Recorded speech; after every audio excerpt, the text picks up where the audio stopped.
Welcome to Sunshine Science. Our mission is to alert the public on the dangers of insufficient sun exposure to your health. America's second largest public health problem is insufficient sun exposure. It's responsible for 340,000 preventable deaths per year. Adequate sunshine should be incorporated into daily routines in order to become healthier and increase life expectancy. That's why the Sunshine Health Foundation is committed to alleviating this severe health problem. Our world-renowned scientists provide public health officials with research on the benefits and risks of sun exposure. If you're ready to build healthier communities, then let's get started. One thing is for certain, the human body needs vitamin D.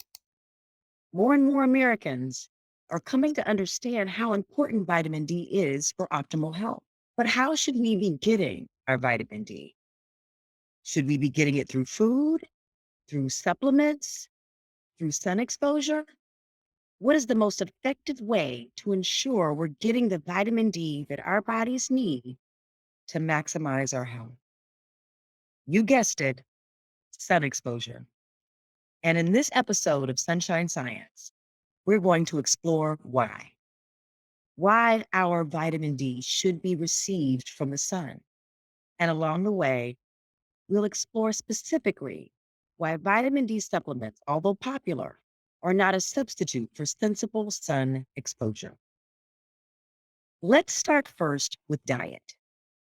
When it comes to getting vitamin D through our diet, foods like beef or calf liver or cod liver oil, canned sardines in oil, and salmon are all rich in vitamin D.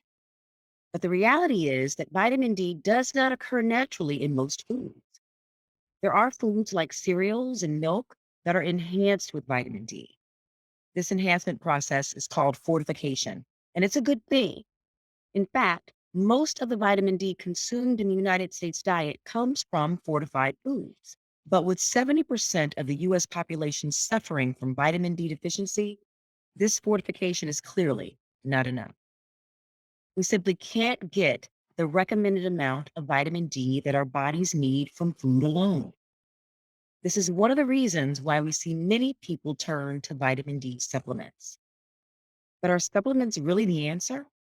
Will supplements help us address the vitamin D deficiency that plagues our nation? As more and more people come to understand the importance of vitamin D to our health, the idea of vitamin D supplementation has become hugely popular. While many of us know that sun exposure is the best way to get our vitamin D, we've been taught, maybe even programmed through public health messaging to avoid the sun. But people have believed in the health benefits from the sun since the most ancient civilization. And there are more benefits to sensible sun exposure than just vitamin D. The first scientifically proven health benefit of sun exposure was the discovery in 1919 that sunlight cured rickets, a bone malformation that crippled millions of children since the beginning of the Industrial Revolution. This was followed up in 1931 by the discovery that the active ingredient in sunlight that cured rickets was a previously unknown molecule that scientists named vitamin D. All of this occurred more than 100 years ago. Since then, as scientists discovered more health benefits correlated to sun exposure, they assumed the health benefits were all attributable to vitamin D, leading to a robust vitamin D supplement market. However, little actual research was done during the 20th century to determine if this assumption was correct. As the years went by, some doctors began advising their patients to take large doses of vitamin D supplement, up to 5,000 international units daily, as compared to the recommended daily reference intake, DRI, of 200 IUs per day. And other doctors became concerned about possible overdosing on vitamin D supplement. And then in 2009, the US and the Canadian governments asked the prestigious Institute of Medicine of the National Academies of Science to undertake a comprehensive review of all of the science related to vitamin D for the limited purpose of determining the proper DRI, or dietary reference intakes, for vitamin D supplement. The results of the IOM's review were published in 2010 in a 1,000-page report. The IOM's review identified many health benefits correlated to the level of 25 hydroxyvitamin D in the blood, which is a precursor to vitamin D produced in the body, principally by sun exposure. But found that vitamin D supplements had been shown to be effective only for bone health, and that the proper DRI, or dietary reference intake, for bone health was 600 IUs per day. This raised the prospect that many of the benefits of sun exposure were the result of substances other than the vitamin D produced in the body by sun exposure. This was confirmed by subsequent studies.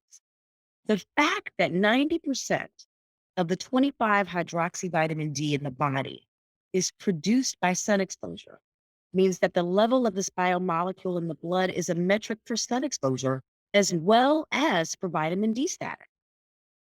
This has led to a lot of confusion and misleading marketing related to the health benefits of vitamin D.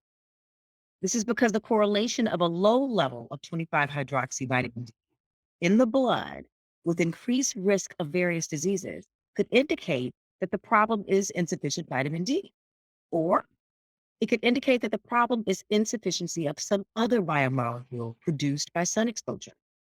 For example, it's been recently discovered that sun exposure produces nitric oxide in the blood, and the health benefits of nitric oxide are extensive.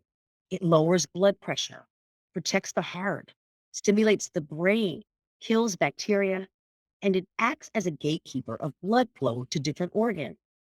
It activates nerve cells, modulating many functions, including the movement of food and waste through the gastrointestinal system. And nitric oxide is only one biomolecule discovered to be produced by sun exposure. Others include melatonin, serotonin, beta endorphin, and dopamine, just to name a few. These studies show sensible sun exposure has significant distinct health benefits that are actually independent of vitamin D and therefore can't be replicated by oral vitamin D supplements. This is because the benefits of sun exposure are so much more than vitamin D. Cancer, autoimmune conditions, heart disease, hypertension, diabetes, bone fractures are just a few of the health conditions known to be positively impacted by sun exposure, but not specifically vitamin D.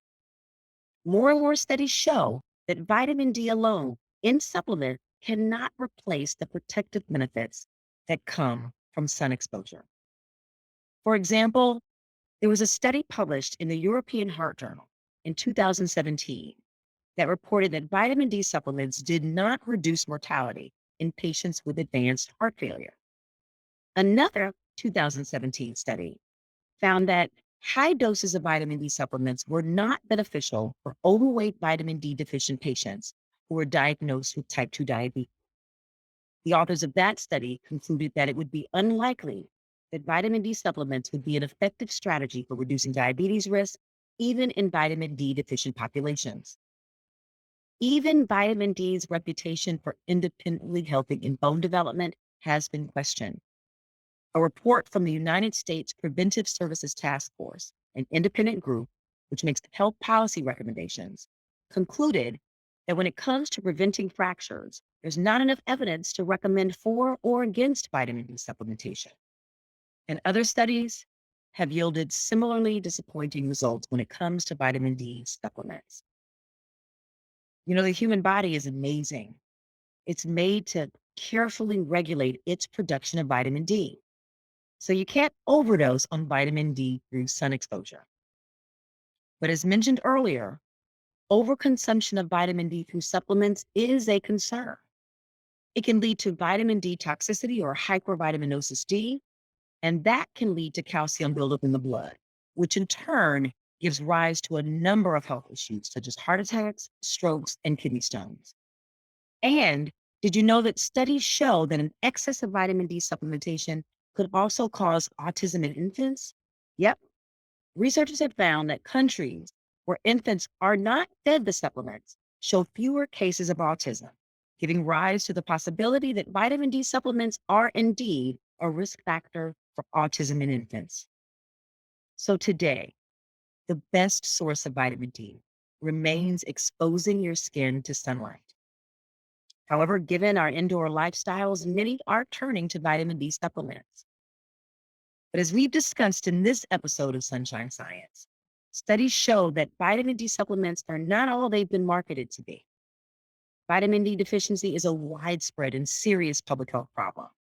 For Black Americans, it's been called the hidden epidemic. But vitamin D supplements may not be the best approach to addressing this issue. And no, I'm not a doctor. I'm a lawyer and a public health practitioner. I'm a researcher and a trainer, and I'm here to share the science, the sunshine science. And it's my hope that this episode of Sunshine Science empowers you to make healthier, more informed choices for you and your family. And I hope that it inspires you to find ways to be intentional about getting sensible sun exposure to not only increase your vitamin D levels, but to optimize your overall health.